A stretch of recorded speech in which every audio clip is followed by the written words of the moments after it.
2 examples. First, वो मुझे देख के हँसी या उसने मुझे हँस के देखा?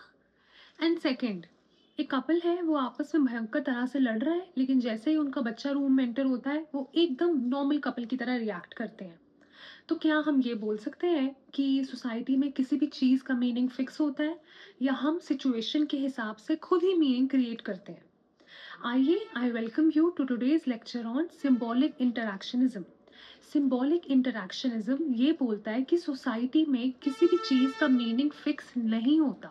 इंडिविजुअल्स एवरीडे इंटरैक्शन के थ्रू खुद ही मीनिंग क्रिएट करते हैं, और हम सिंबल्स को भी मीनिंग देते हैं।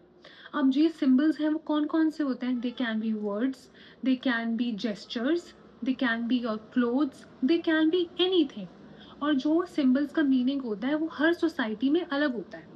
फॉर एग्जाम्पल, इसका मतलब दो भी हो सकता है, इसका मतलब पीस सिग्नल भी हो सकता है, इसका मतलब कुछ भी हो सकता है। अलग अलग सोसाइटीज़ में इसका मतलब अलग होता है। And one more example is, अगर आप ट्रैफिक सिग्नल पर खड़े हो और रेड लाइट हो जाती है तो आप ऑटोमेटिकली गाड़ी स्टॉप कर देते हो।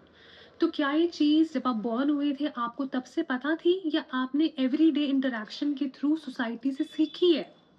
तो ये जो मीनिंग्स होते हैं जो हम किसी भी चीज़ के साथ अटैच करते हैं, या आप खुद सीखते हो, ठीक है? This is symbolic interactionism in simple terms.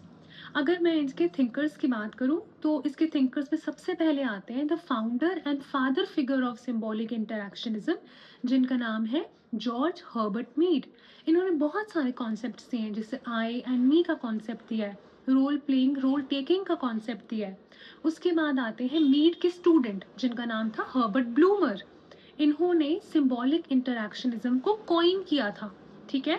And third we have Erving Goffman, जिन्होंने ड्रामाटर्जी का स्कूल क्रिएट किया।